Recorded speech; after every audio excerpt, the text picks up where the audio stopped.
Vamos a iniciar, hermanos, entonces la escuela dominical. Les pido que iniciemos entonces con una oración. Padre eterno, Señor, nos presentamos delante de ti en el nombre de Jesús. Te agradecemos mucho, Señor, este tiempo en el que nos permites estudiar tu palabra. Te rogamos, Señor, de tu asistencia. Te rogamos, Padre eterno, nos concedas la bendición abundante del Espíritu Santo para que atendamos tu palabra, para que atendamos tu mensaje, siendo este mensaje transmitido por el mismo Hijo de Dios, a quien debemos prestar toda nuestra atención. Te rogamos, Señor, nos ayudes, Dios Todopoderoso, para que tengamos toda nuestra diligencia y energía a la escucha activa y práctica de tu palabra. Señor, te rogamos en este día especial, en este día en que la iglesia se reúne, te rogamos, Señor, nos concedas la bendición. Por favor, Señor, de tener un alma dispuesta y atenta a la escucha activa de tu palabra. Todo eso te lo pedimos, Padre, en el nombre de Jesús. Amén. Bien, hermanos, tomamos nuestros asientos y continuamos entonces con nuestro libro de Hebreos. Quisiera pedirles que por favor ubíquense sus escrituras, Hebreos, y daremos inicio entonces al capítulo número 2 de Hebreos. Esta escuela dominical la he estructurado en 3 puntos. A manera de darle, o con el fin de darle un título a nuestro estudio, el título que le he puesto a nuestro estudio es Presta atención para no desviarte. Presta atención para no desviarte. Y veremos el versículo 1, solamente el versículo 1, y lo veremos en 3 encabezados. El versículo 1 lo veremos en 3 encabezados. El primer encabezado con el que iremos a estudiar hoy es: la superioridad de Cristo exige nuestra atención. La superioridad de Cristo exige nuestra atención. El segundo punto será: valorando el evangelio anunciado. Valorando el evangelio anunciado. Y el último punto que veremos es el peligro real del naufragio espiritual. El peligro real del naufragio espiritual. Entremos entonces en materia, mis hermanos, y veamos nuestro primer punto. La superioridad de Cristo exige nuestra atención.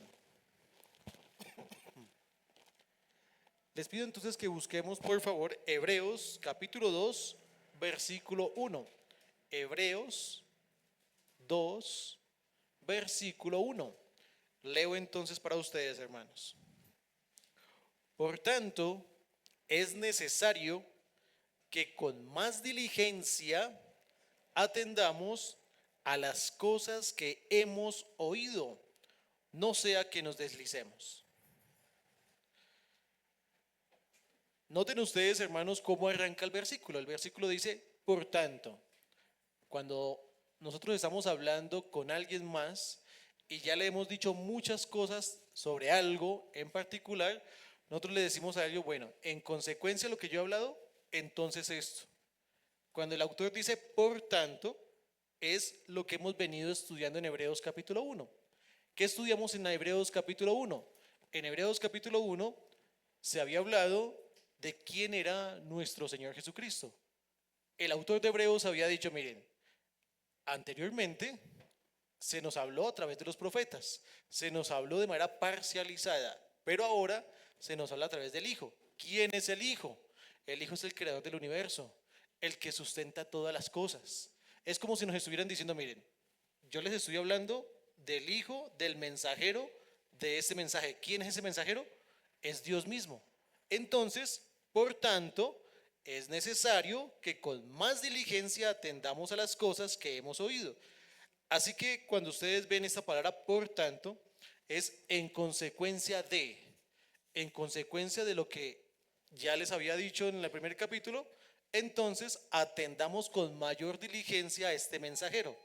Si le prestamos atención a los primeros mensajeros, que fueron los profetas, que nos trajeron el mensaje de manera parcializada, pues cuánto más tenemos que prestar atención a este mensajero, que es Dios mismo. Por eso el texto inicia así. Por tanto, es necesario, por tanto es necesario no atender, hermanos queridos, a este mensajero, habiéndonos dicho quién es el mensajero y las calidades del mensajero, sería la mayor insensatez que pudiéramos nosotros cometer. Aquí, hermanos, en el libro de Hebreos viene nuestro primer mandato. Por tanto, es necesario. Aquí es una exhortación urgente que nos dice el autor. Noten ustedes nuevamente en Hebreos 2, versículo 1. Vean ustedes lo que dice el texto. Es necesario que con más diligencia atendamos a las cosas que hemos oído. Si nos pide que prestemos mayor atención, y se lo está diciendo a nuestros hermanos judíos de la iglesia del primer siglo, recuerden ustedes que los oyentes originales de esta carta eran judíos. Y para ellos era claro todo lo que la ley comentaba y ellos prestaban mucha atención. Habíamos hablado en oportunidades anteriores que ellos eran muy diligentes en la escucha de todo el mandato de Moisés. ¿Recuerdan ustedes, por ejemplo, que prestaban mucha atención a si el sacerdote sonaba la campanilla? Si salía, entonces estábamos todos con un año más de perdón. Ellos prestaban mucha atención a todos esos detalles. El autor de Hebreos les está diciendo, así como ustedes le prestaban tanta atención, siendo que esto fue entregado por intermediarios, por ángeles, por profetas, por el mismo Moisés, si ustedes le prestaban atención a eso, pues mucho más presten atención a lo que viene ahora, que es el Evangelio mismo. Vean ustedes nuevamente en Hebreos 2.1 dice, por tanto es necesario que con más diligencia, dice el texto bíblico, con más diligencia. La palabra aquí que es necesario hace referencia a un deber ineludible. En el griego, esa palabra tiene la fuerza de un imperativo, no es una sugerencia. El autor de Hebreos no está diciendo, venga, ustedes prestaban atención a todo esto en el Antiguo Testamento, les sugiero que presten atención a eso. No les está sugiriendo nada, les está dando un imperativo, les está diciendo esto es un deber de todo oyente, un deber ineludible. Esta palabra es utilizada también en 1 Timoteo 3.2. Les pido por favor que vayamos juntos a 1 Timoteo capítulo 3 versículo 2. 1 Timoteo versículo 2. Y veamos si allí el apóstol nos está diciendo una sugerencia. 1 Timoteo 3.2 dice, pero es necesario. Noten ustedes que el texto dice ahí, es necesario. No les está diciendo, miren, les sugiero. No, es necesario que el obispo sea irreprensible. Esto no es una recomendación. Aquí lo que nos está diciendo es que Dios exige que cuando se escoja un obispo es necesario, es obligatorio, es mandatorio que sea irreprensible. Aquí el texto cuando nos está diciendo que es necesario, por tanto es necesario que con más diligencia atendamos, en realidad el texto nos está diciendo es obligatorio, es mandatorio. No les sugiero que le presten atención al mensajero, en este caso al Señor Jesús. Les estoy diciendo, es lo que estaría diciendo el pastor de la iglesia del siglo I, es algo mandatorio. Ahora, cuando usted está en su trabajo y su jefe le da una orden, ¿le está dando a usted una sugerencia? Le está dando una orden. Cuando usted habla con su hijo y le pide algo que él deba hacer, ¿le está dando una sugerencia o le está dando una orden? Usted le está dando una orden que el niño ha de obedecer. Asimismo, el autor de Hebreos nos está diciendo, miren, el Señor está exigiendo que de la misma manera como le estamos prestando atención al Antiguo Testamento, ahora le prestemos mucha más atención, porque el mensajero es más glorioso que los que habían antes. Este es el mismo Hijo de Dios. Habiendo visto entonces esta parte, quiero que hagamos un contraste. El contraste que vamos a hacer es de lo que ya habíamos leído. Quiero que busquen por favor Hebreos capítulo 1, versículo 1 y 2, y luego lo vamos a contrastar con el primer versículo de Hebreos 2. Hebreos 1, 1 y la primera parte del versículo 2. Voy a leer para ustedes y veamos el siguiente contraste. Dios, habiendo hablado muchas veces y de muchas maneras en otro tiempo a los padres por los profetas, en estos postreros días nos ha hablado por el Hijo. Dejémoslo ahí. Ahora veamos lo que dice Hebreos capítulo 2, versículo 1, la primera parte. Por tanto, es necesario que con más diligencia atendamos a las cosas que hemos oído. Noten ustedes el contraste. El autor de Hebreos nos está diciendo, miren, antes se nos estaba hablando a través de profetas, ahora se nos habla a través del Hijo. Si eso es así, entonces, por tanto, con más diligencia atendamos las cosas que hemos oído. ¿Cuáles son las cosas que hemos oído? Noten ustedes que dice el texto puntualmente qué es lo que tenemos que oír. Por tanto, debemos prestar atención a las cosas que hemos oído. ¿Cuáles son las cosas que hemos oído? Las cosas que hemos oído, vámonos entonces para el siglo I. ¿Qué habían escuchado ellos en el siglo I? ¿Cuál era el mensaje que ellos estaban teniendo? El mensaje que ellos estaban teniendo en ese momento es que hace más o menos unos 50, 60 años, una persona, un hombre, como todos nosotros, vino, murió en la cruz, sufrió en la cruz, se entregó a sí mismo y esa persona es el Mesías prometido, de quien las escrituras habían hablado, de que iba a venir, de que iba a morir, de que iba a sufrir, y colocaban todos los textos bíblicos de soporte. ¿Recuerdan ustedes cuando habíamos visto el texto de los caminantes de Maús? ¿Recuerdan ustedes que estaban los caminantes de Maús muy tristes porque había muerto su maestro? Y el maestro aparece, pero ellos no lo identificaron y el mismo maestro les explica que fueron muy necios porque esto de que el maestro muriera era necesario que ocurriera porque así estaba predicho, y él mismo se encargó en explicarles desde Moisés hasta los profetas y después desapareció. ¿Recuerdan ustedes que decían los caminantes de Maús que ardía su corazón de haber entendido y atendido la enseñanza del maestro? Esto mismo era lo que ellos habían escuchado en la iglesia del siglo I. Cómo era que los profetas, Moisés y todo el Antiguo Testamento estaba apuntando a un Mesías que habría de sufrir, que habría de morir, porque era necesario que así sucediera, porque no había forma en la que el hombre fuese salvo, sino es a través de que Dios mismo se hiciera hombre y muriera por los pecados. Pensemos en algo, hermanos. Pensemos en un partido de fútbol. Cuando estamos en un partido de fútbol y un jugador le hace falta a otro jugador y es una falta leve, le saca el árbitro una tarjeta amarilla. Pero si la misma falta, con la misma alevosía, igual que se la hizo al jugador, se la hace al árbitro, ¿qué le irán a colocar? ¿Una amarilla? Le ponen la roja de una vez, porque atentó contra la autoridad máxima que hay en el campo de juego. Asimismo, entonces, era la gravedad del asunto.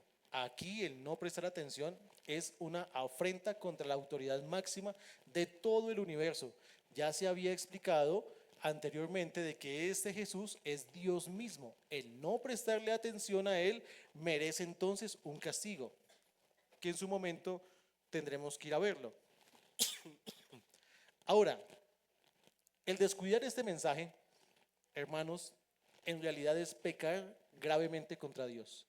Cuando no prestamos atención al mensaje del Evangelio, lo que estamos diciendo es como cuando en lo que hoy en día llamamos los jovencitos, que la psicología llama adolescentes, es como cuando ellos dicen, no, es que eso que dice mi papá, eso no es así, es que eso no es cierto, es que el hombre todavía no está en nuestra época, el hombre es hijo de su época, eso no es así. Esto es una afrenta contra el Padre. Esto mismo es una afrenta contra el mismo Señor. Pensar en que no es necesario atender el Evangelio es una afrenta contra el mismo mensajero, contra el origen del mensaje. Ahora, les pido por favor que presten atención a algo en Lucas 8:8. Y noten ustedes que desde antes el mismo Señor en Lucas 8:8 ya viene diciendo, presten atención, de otras formas, pero Él viene diciendo, presten atención. Es necesario que el que escuche preste atención. Él lo dice de la siguiente manera, en Lucas 8:8 dice lo siguiente: el que tiene oídos para oír, oiga. Eso dice en Lucas 8:8. Luego, en Santiago 1:22, esa parte es, la Biblia es muy insistente en esto. Vean ustedes que en Santiago 1:22-24 se nos hace una comparación de un hombre que se mira a un espejo, se ve tal cual es, se da la vuelta y luego se olvida cómo era su apariencia. Asimismo, es lo que el autor quiere decir. Cuando vengan los domingos a prestar atención al sermón o al estudio bíblico, ¿están todos prestando atención? Cuando salgan, no olviden lo que aprendieron, sino practíquenlo durante toda la semana y toda la vida. No es como el que se mira a un espejo y luego se le olvida y sigue su vida normal. La insistencia en prestar atención no es solamente del autor de Hebreos, es en todas las escrituras, el prestar atención, prestar atención. Ahora, noten ustedes acá, hermanos, que cuando se nos pide de estar prestando atención es para algo. Porque el texto bíblico en Hebreos nos dice primero que por tanto es necesario, o sea, es obligatorio, es mandatorio que prestemos atención. ¿Prestar atención a qué? A las cosas que hemos oído, como el Evangelio. Si no prestamos atención al Evangelio, y no es como el Evangelio, a la única cosa a la que la vida, el ser humano ha de prestar atención para la salvación de su alma, es el solo Evangelio. Porque por la sola escritura, por la sola fe, que es lo que las escrituras nos están enseñando, es la única forma de escapar del infierno. No hay otra forma de escapar de la ira de Dios. Así que el autor de Hebreos lo que dice es que de manera mandatoria, de manera obligatoria, prestemos atención a las cosas que hemos oído. Ellos en el siglo primero habían oído algo. Habían oído de esta persona que, como todos nosotros, vino y murió, y con más explicación por parte de los apóstoles explicaron quién era esa persona, por qué esa persona tenía que venir, por qué tenía que ser de carne y hueso, por qué tenía que ir y morir, siendo que Dios no puede morir. Entonces explicaron todo este tipo de situaciones. Ahora, hermanos, ¿por qué razón el autor del libro de Hebreos nos está mencionando que prestemos atención? Nos pide que prestemos atención para algo. Siga por favor la lectura en Hebreos 2, versículo 1. Noten ustedes, primero, por tanto, entonces ya tenemos claro qué significa el por tanto. Tiene relación con lo que ya habíamos hablado. Es necesario, ya habíamos hablado de que no es una sugerencia, es algo obligatorio. Es necesario que con más diligencia atendamos a las cosas que hemos oído el mismo evangelio. ¿Pero para qué? ¿Por qué nos hace esa sugerencia? No es una sugerencia, esa obligatoriedad, para que no suceda algo. No sea que nos deslicemos. No sea que nos deslicemos. Aquí hay algo que aclarar, hermanos, y es que el texto no está hablando de la posibilidad de la pérdida de la salvación. No es eso lo que está hablando el texto. Cuando se nos habla aquí de que no sea que nos deslicemos, tiene varias aristas. Permítame explicarlo de la siguiente manera. Ustedes han visto, por ejemplo, en 1 Corintios 10:12, en 1 Corintios 10:12 nos dice que el que piense estar firme, cuídese de no caer. El que piense estar firme, cuídese de no caer. Sucede, hermanos, en muchas ocasiones que de pronto pensamos, bueno, yo ya soy salvo, yo asisto a la iglesia, yo vengo, yo participo, yo soy muy activo, y entonces de un momento a otro entramos en un momento de relax y empezamos a permitir pequeñas cosas como por ejemplo, pues hoy tenemos un cumpleaños muy especial, viene la abuelita, ya cumple 100 años, no voy a ir hoy a la iglesia porque pues El hecho de que la abuelita cumpla 100 años, eso no es de todos los días. Voy a ir, no voy a hacer que la abuelita se vaya y yo no tenga la oportunidad de darle su feliz cumpleaños. Aquí el tema es valorar qué es más importante que qué.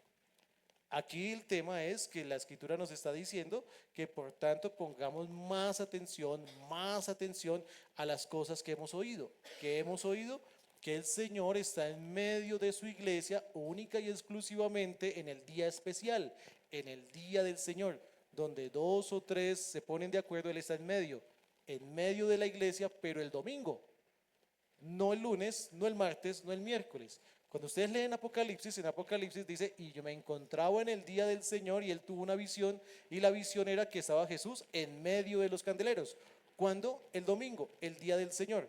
Así que de pronto entonces uno comienza de manera relajante pensar, bueno, no fui el domingo, pero no importa, yo voy a mirar a ver si el lunes en el grupo o en el día martes en el grupo yo hago la oración y pues reemplazo el domingo. No se puede reemplazar el domingo, no se pueden reemplazar esos espacios. Poco a poco uno comienza entonces a alejarse, alejarse, alejarse. Eso me da paso, hermanos, a mi segundo punto. En el segundo punto vamos a ver entonces valorando el evangelio anunciado, valorando el evangelio anunciado.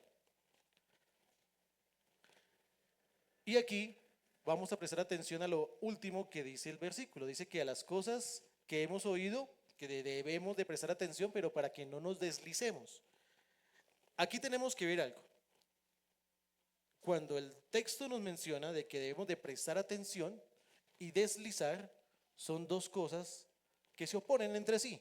Cuando dice que prestemos atención, en la raíz griega de esta palabra quiere hacer referencia a cuando tienen ustedes una barca y la barca lanza el ancla y la barca ya no se mueve más. Entonces la barca permanece estable. Se puede mover el mar, pero la barca está ahí, porque yo lancé el ancla y está ahí. El por tanto, prestar atención es cuando nosotros lanzamos un ancla y esta firme ancla de la salvación es el mismo Cristo, la atención que le prestamos a su evangelio y nuestra barca permanece estable. Cuando habla de deslizar es otra referencia también en términos náuticos que hace referencia a cuando tengo una barca, llego al puerto, pero se me olvida anclar el arca. ¿Qué es lo que normalmente sucede, hermanos, cuando los que han tenido oportunidad pronto de ir a un paseo en el río o cuando han tenido la oportunidad de ir al mar, cualquiera de los dos aplica? El río, ustedes saben de que el río tiene corrientes. Él no es estático, eso no es agua estancada. Ella se va moviendo. Cuando usted, por ejemplo, está en una barca o, por ejemplo, está nadando tranquilamente o nadando de para atrás tranquilamente, ¿usted qué siente? Que se lo está llevando el río. Cuando usted, por ejemplo, está en el mar, ¿usted qué siente cuando está tranquilo en el mar? Como que usted se va como mar adentro. Eso no es estático.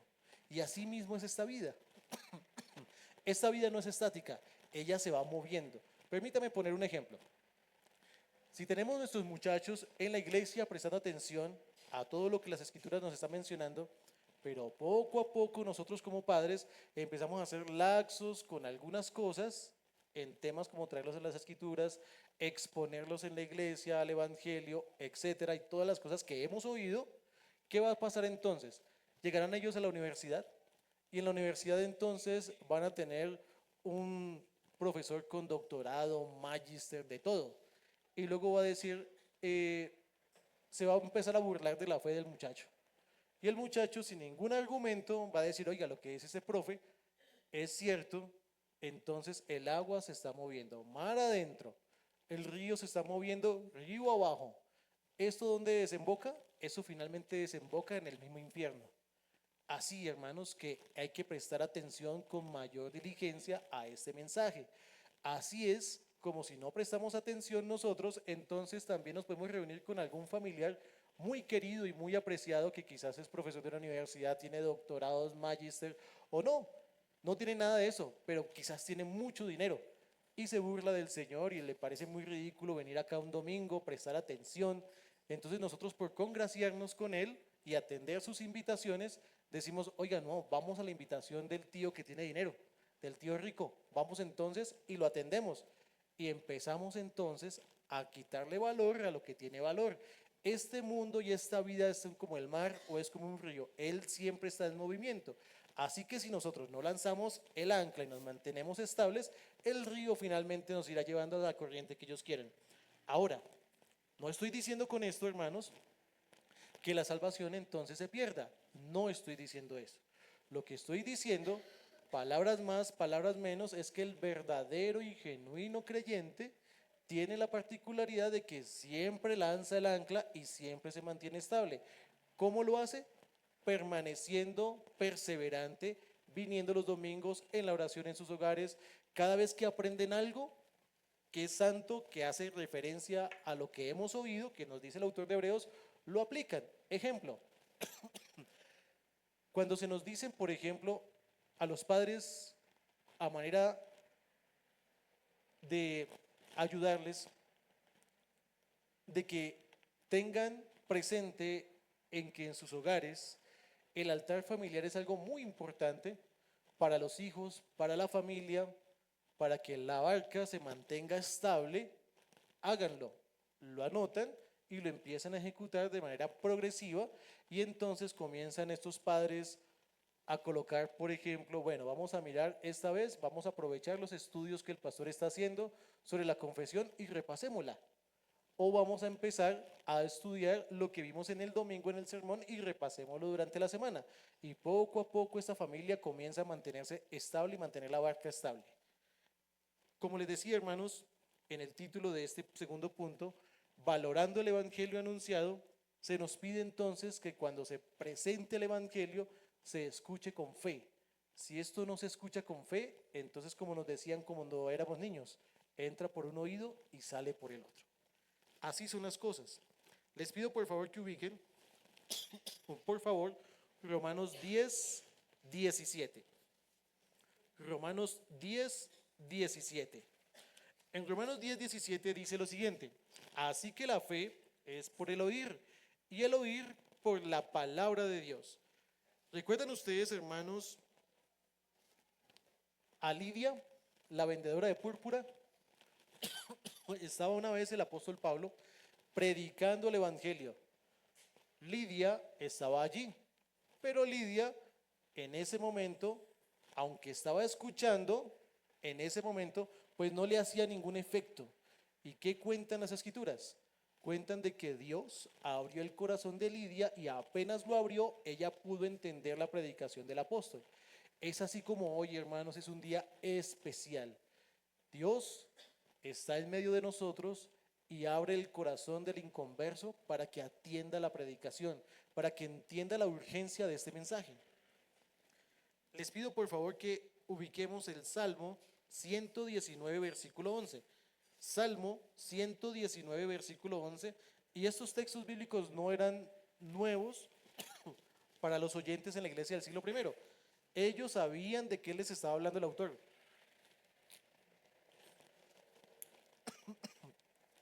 El autor de la carta a Hebreos, noten ustedes que el autor se incluye él mismo, que dice que por tanto prestemos atención. Noten ustedes que dice por tanto es necesario que con más diligencia atendamos. Cuando él dice atendamos, él mismo se está incluyendo, porque él mismo en su alma está diciendo: el que cree estar firme, cuídese de no caer. Por eso el mismo pastor en la iglesia del siglo I está diciendo por tanto atendamos. Él no está diciendo por tanto ustedes atiendan. Él está diciendo atendamos. Él se incluye porque él también debe mantener su barca estable. Salmo 119, versículo 11 dice lo siguiente: en mi corazón he guardado tus dichos para no pecar contra ti. Este finalmente es el efecto o es lo que quiere buscar el autor de Hebreos. Él lo que quiere buscar es recordarles esos textos que no son nuevos para la iglesia del siglo I, de que cuando yo presto atención al evangelio tiene un efecto para no pecar contra ti. Eso es lo que busca el autor de Hebreos, que ellos tengan presente. Permítame, hermanos, poner un ejemplo. Si alguno de ustedes en sus trabajos les dicen, miren, de manera sorpresiva y de manera exclusiva va a venir hoy Bill Gates a sus empresas. Bill Gates, el fundador de Microsoft, va a venir a sus empresas y quiere dar una conferencia a los empleados aquí de manera interna. Eso va a ser el día miércoles a las 7 de la noche. Ustedes normalmente, por ir a escuchar a Bill Gates, o cualquier persona por ir a escuchar a Bill Gates, hacen toda la provisión necesaria para que nada interrumpa y yo a las 7 de la noche esté ahí atendiendo a Bill Gates. Porque dijeron que era algo exclusivo únicamente para los empleados de esa compañía. Se hace todo tipo de provisión para poder asistir y atenderlo. O si no fuese Bill Gates, hubiese sido cualquier otra persona a la que usted tenga admiración. Admiración en el sentido de que es una persona que sabemos que hace muchas cosas, que nos concede, por ejemplo, Dios a través de esa persona, el que prospere para que nos dé trabajo a nosotros también. Ese tipo de situaciones hacemos la provisión necesaria para asistir y escucharlo. ¿Cuál es el punto acá? Con este ejemplo, hacemos nosotros lo mismo cuando hay que provisionar este espacio para atender a la voz de Dios con la exposición de las Escrituras. El punto aquí es la calidad del mensajero. Noten ustedes que en el Antiguo Testamento el mensajero era Moisés, los profetas, y la Escritura menciona que esta ley fue entregada por medio de los ángeles. Esa era la calidad en esa época. Ahora dice el texto bíblico que nos habla por el Hijo. Así que si el Señor dice que los domingos, el día del Señor, Él estará como lo prometió en medio de su iglesia, hacemos toda la provisión necesaria para estar aquí y atenderlo. Es ese tipo de contrastes que busca el autor de la iglesia del siglo I que la gente pueda tener, de que haga toda la provisión necesaria para que asistan el domingo y atiendan a la palabra. Ahora, hay una particularidad, hermanos, de los hijos de Dios, y es la siguiente: ellos, todos los hijos de Dios, tienen la particularidad de que siempre que escuchan la escritura, quieren escuchar más y más y más de las escrituras. Les pido por favor que ubiquen 1 de Pedro, capítulo 2, versículo 2. Primera de Pedro, capítulo 2, versículo 2. Dice lo siguiente: desead como niños recién nacidos la leche espiritual, no adulterada, para que por ella crezcáis para salvación. Sucede, hermanos, que este deseo de perseverancia, cuando tenemos la barca, llegamos al puerto, cuando llegamos a la iglesia, cuando llegamos al punto en el que el Señor nos trae a puerto seguro a través del Evangelio, entonces aprendemos a echar el ancla para mantener nuestra barca estable. ¿Cómo? Atendiendo las escrituras, participando en la iglesia. Hay algo, hermanos, que todos sabemos, y es el tema de la comunión con los santos.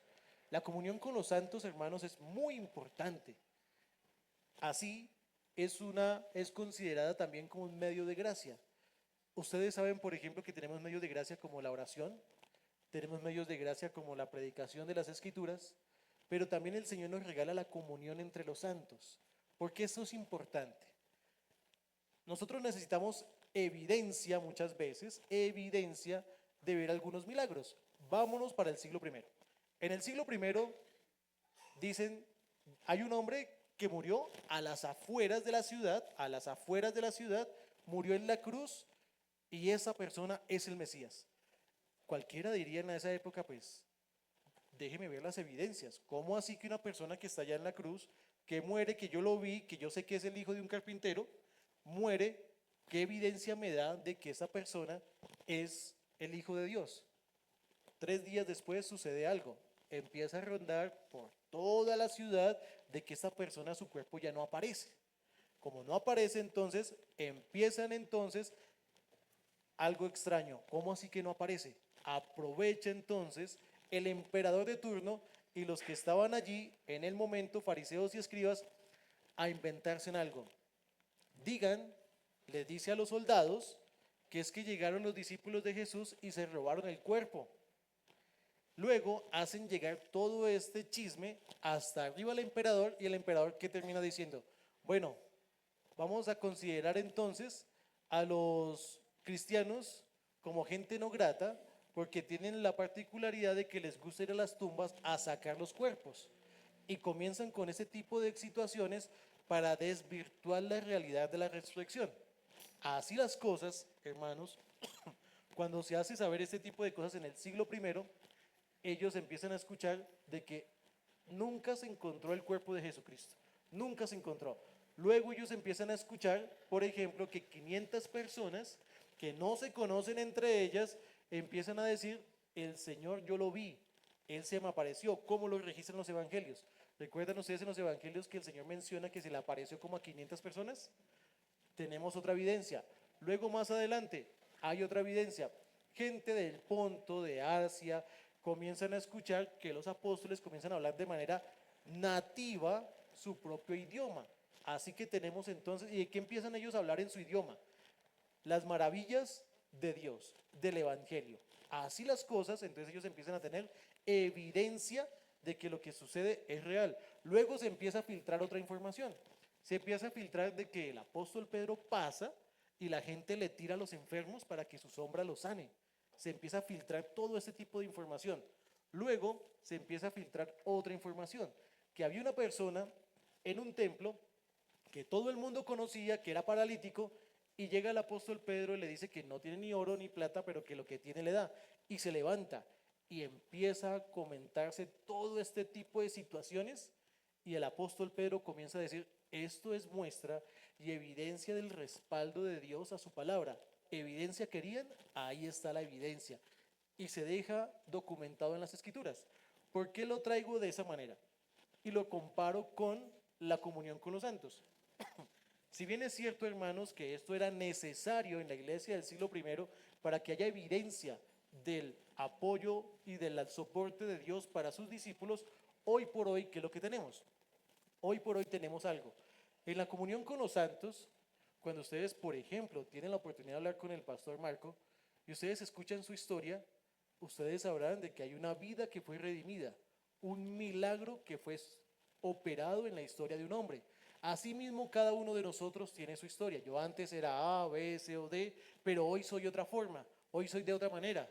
¿Pero por qué? Porque vino el Señor y transformó esa vida. Operó entonces un milagro. Y aún hoy tenemos entonces ese tipo de evidencias en el cual entre nosotros, cuando hablamos entre nosotros, contamos nuestras experiencias, nuestras situaciones y cómo Dios opera en la vida de cada quien, y entonces tiene cada uno evidencia de que Dios opera en la iglesia y transforma las vidas. Así que queda la evidencia de que este evangelio es una realidad que sí cambia las vidas, que el Señor sí viene y transforma el corazón.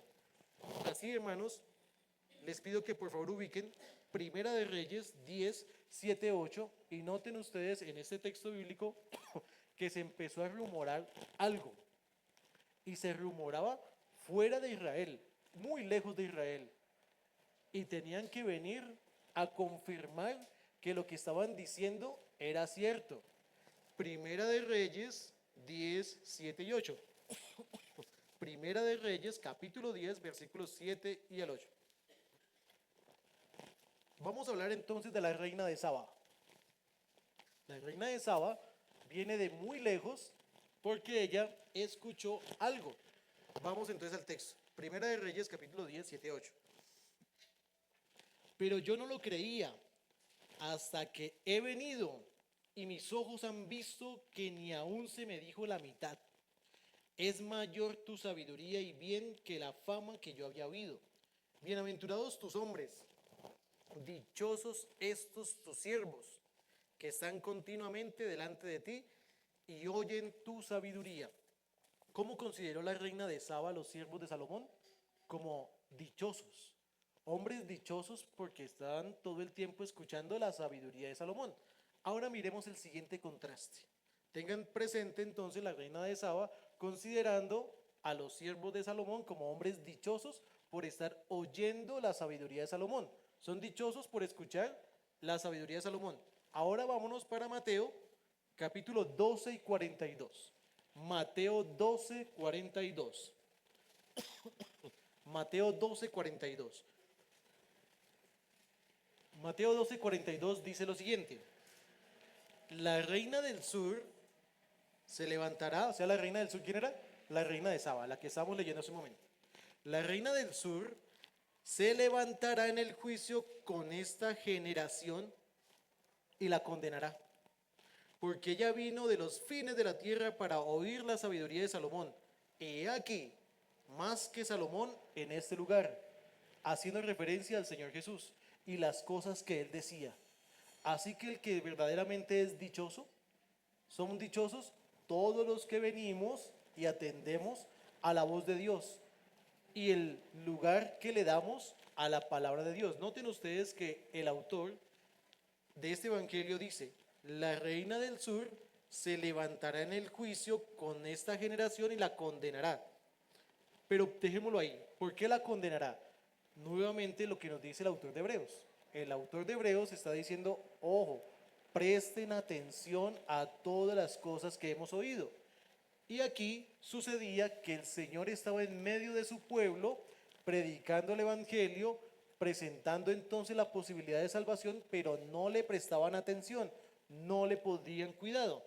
Mientras que la reina de Saba había escuchado de toda la sabiduría de Salomón, seguramente nosotros sabemos de que de toda la sabiduría de Salomón, de todos los temas que él hablaba, también nosotros tenemos muchos registros en los proverbios. En Eclesiastés tenemos nosotros mucha evidencia de que era esa sabiduría de la que él hablaba. A la reina de Saba le llega todo este conocimiento y dice: yo quiero conocer al rey Salomón, quiero saber qué es lo que está hablando, qué es lo que dice. Así mismo hace la comparación el Señor Jesús. Ella, con todo el interés, hace la provisión para ir desde donde vive hasta donde Salomón, para solamente escucharlo. Y ellos allá, en la época en la que estaba el Señor, el mismo Señor caminando entre ellos, y no le prestaban atención. Por eso hace esta comparativa y dice: en el día del juicio, la reina de Saba, que viene desde muy lejos con todo este interés, le prestó atención a lo que dice Salomón. Las personas que no atendieron a Jesús en su momento tendrán su justa retribución. Por último, hermanos, entremos al último punto: el peligro real del naufragio espiritual. El peligro real del naufragio espiritual. Hasta aquí, hermanos, hemos visto el por tanto que hace referencia a todo lo que hemos venido hablando en el Hebreos capítulo 1. Que prestemos con mayor atención por las calidades del mensajero que nos está explicando Hebreos capítulo 1. En Hebreos capítulo 2 dice: en consecuencia, tenemos que prestarle mayor atención. ¿Pero a qué? A las cosas que hemos oído. ¿Cuáles son las cosas que hemos oído? Las cosas que hemos oído es el evangelio, la presentación del evangelio, que el hombre ha caído, el hombre ha pecado, que el enemigo verdadero y real que nos aparta del Señor es esa muerte espiritual heredada desde Adán. Era necesario que viniera el Hijo de Dios, se encarnara como un hombre, porque Dios no puede morir. La única forma de poder sustituir y poder pagar el pecado era que el mismo infinito viniera y muriera, pero siendo él en forma de hombre. No en forma de hombre, como decían los gnósticos, como si fuera una apariencia de hombre, no, en forma de hombre, haciendo referencia a que es un hombre verdadero, real, como ustedes y como yo. Así las cosas. Vamos a mirar entonces el último punto: el peligro real del naufragio espiritual. Aquí el punto, hermanos, es que en la última parte de nuestro texto estamos haciendo referencia a que la solución para no deslizarnos es prestar atención a las cosas que hemos oído. Vayamos nuevamente a Hebreos 2, versículo 1. Y ya vamos a entrar a mirar la última parte de este versículo. Hebreos 2, versículo 1. Por tanto es necesario que con más diligencia, atendamos a las cosas que hemos oído, no sea que nos deslicemos. Permítame, hermanos, darles un apartado de lo que dice Arthur Pink respecto de este libro. Dice Arthur Pink lo siguiente: los efectos del pecado están estampados en nuestros miembros Es fácil recordar las cosas sin valor, pero las cosas de Dios se nos resbalan de la mente. La culpa es nuestra por no prestar más diligente atención, a menos que retengamos la verdad. Esta se escapa como agua de un recipiente agujerado. ¿Qué quiere decir Arthur Pink con esto? Resulta, hermanos, que el texto en el griego original nos está colocando las siguientes figuras. La primera figura que él coloca, cuando se deslizan, es un barco sin el ancla y él comienza a irse poco a poco, poco a poco. Y la otra figura es cuando ustedes tienen una vasija, pero la vasija tiene una fisura pequeña. Resulta que la vasija está llena de agua. Esta agua es el mismo evangelio, lo que ustedes han oído, está llena. Noten ustedes que con muchas veces las personas vienen la primera vez y atienden, asisten, quieren escuchar las escrituras y se van llenando, se van llenando, se van llenando. Y de un momento a otro, dice el texto bíblico, que se deslizan porque no le prestan atención a las cosas que han oído, sino que poco a poco se empiezan a apartar. Este deslizar, hermanos, no es de manera súbita. El autor de Hebreos lo que quiere decir es que tengamos atención, tengamos cuidado porque la barca no se da cuenta en qué momento se va alejando del puerto. Esto no es que se hace súbitamente, que se va del puerto, sino lentamente, poco a poco. La otra figura que el autor nos hace pensar es en una vasija llena de agua con una fisura pequeña. Esa fisura pequeña, cuando usted tiene su agua llena y se va al otro día, usted va y mira y pareciera que estuviera al mismo nivel. Y luego va al tercer día, ya nota usted de que el agua ha bajado un poquito, no mucho, pero sí un poquito. Pero de poquito en poquito, eso finalmente se agota. ¿A qué va el punto aquí con esto? Que no sea que nos deslicemos. El autor de Hebreos quiere dejar en la mente de todos que el hecho de descuidar la venida aquí a la iglesia, la atención con nuestros hermanos, la comunión con nuestros hermanos, la celebración de la Santa Cena, esta participación activa dentro de la iglesia, de poder participar y que todos estemos juntos, de aprovechar la presencia especial del Señor, de aprovechar durante la semana la oración, la lectura de las escrituras. El punto aquí es que si no retenemos el agua que tenemos, se nos va a escapar como entre los dedos, de a poquitos, de a pocos. Si esto es así, hermanos, entonces nuestra barca se va a comenzar a deslizar poco a poco, poco a poco. ¿Qué significa? Significa que nosotros entonces empezamos a aceptar las cosas, pecados que en algunos círculos llaman pecados menores y vemos de que no pasa nada. Por ejemplo, yo le voy a decir al jefe que no voy a ir hoy porque estoy enfermo, que hoy trabajo desde la casa cuando la obligación es ir al lugar. Y estas cosas pequeñitas, como yo no veo ningún efecto negativo y no pasa nada, entonces yo empiezo de a poquitos a empezar. Después ya no digo una mentira pequeñita, ya después digo algo más grande. Después digo, ay no, lo que pasa es que ese dinero, no sé, se me perdió, o es que ese dinero me llega hasta el final de mes teniéndolo, o alguna situación particular. Poco a poco uno comienza a darle lugar al diablo hasta que poco a poco esa vasija se va desocupando, se va desocupando. ¿Y cuál es el peligro? El peligro es el que vamos a mirar hoy en el sermón de la tarde, cuando vemos de que esa vasija finalmente se desocupa. ¿Qué hay aquí? Aquí también hay algo, y es que el autor de Hebreos, con este tipo de situaciones, busca que el verdadero creyente preste atención, porque si su barca se está deslizando, poco a poco se dé cuenta que se está deslizando para que ponga rápidamente el ancla y se mantenga siempre en el puerto. O cuando la vasija se está rompiendo, se está fisurando, para que la puedan arreglar y no se salga el agua, que la retengan. ¿Cómo se retiene el agua? Viniendo a estos lugares, atendiendo las escrituras, de lunes a viernes manteniendo las escrituras, de lunes a viernes haciendo el altar familiar, atendiendo la oración. Eso es algo continuo y constante. Si eso no se hace, como dice Arthur Pink, es como si el agua se le fuera entre los dedos. No se puede retener. Esa es la particularidad de los hijos de Dios. Bien, hermanos, vamos a dejar entonces hasta aquí.